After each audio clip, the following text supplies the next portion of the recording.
Hey guys, it's Tom. One of the things that is interesting, very interesting, when you begin training as a psychologist, I was trained as a clinical psychologist, one of the things that's really most interesting is when you start to learn about psychological tests. It's one of the things that people think of the most when they think about being a psychologist is, all the tests that help you to figure out all these deep, dark secrets.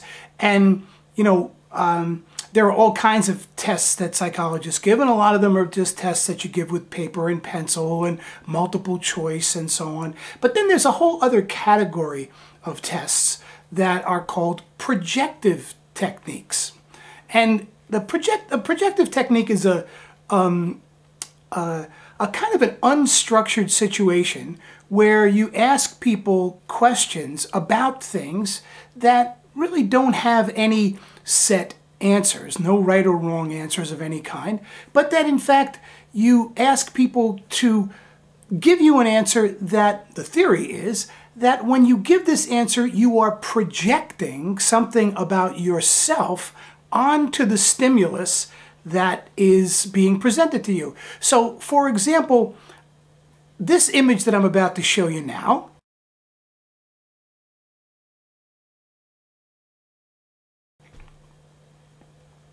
is an image from the Rorschach ink blot test. Now, I wasn't really supposed to show you that image, but because you can go on Google and Google the word Rorschach and then look at images and find that image right there on the internet, which is how I found it, I didn't feel too bad showing you what is card 5 of the Rorschach test. And that's a perfect example of a projective element from a projective technique. It's an ink blot, indeterminate in form. Now, a lot of people think that that ink blot looks like a bat, and if you think it looks like a bat, that puts you into a group of people kind of in the majority of people who will at some point or other say that that ink blot looks like a bat. Now, what got me thinking about this was a conversation that a couple of us, my wife and my business partner Peggy, hi Peg, and Paul, her fiance, come on, let's go, we're having last weekend, and it was a conversation that we were having about YouTube, and and they were saying, well, what do you find on YouTube? What kind of things do you really find on YouTube?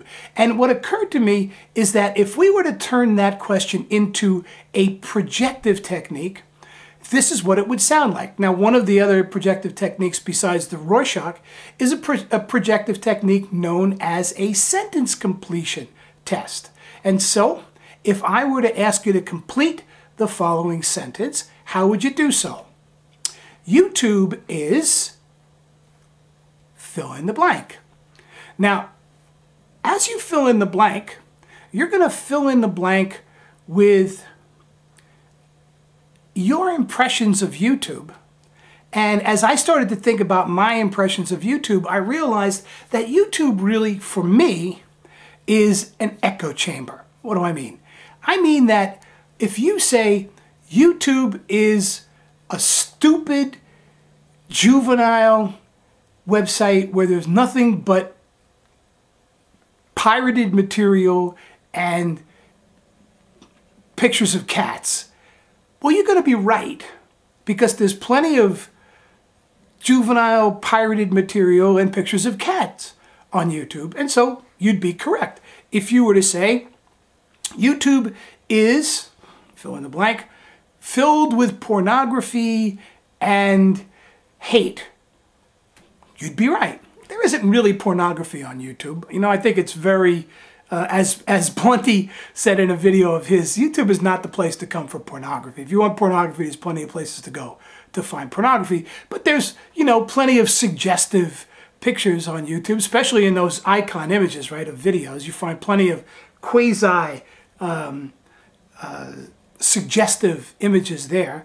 But yes, you will find that YouTube is those things for you.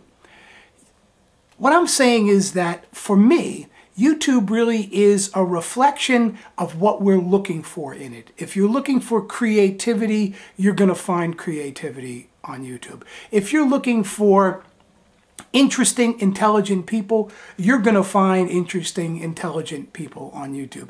If you're looking for pictures of cats, you're going to find pictures of cats.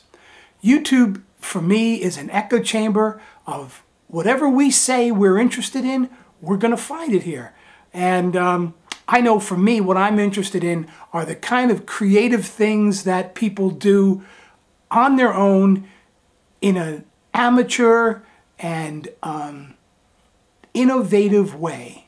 And I find plenty of that out here on YouTube. So be interested in your projective thoughts about what YouTube is, and see you again real soon. So take it easy. Bye-bye.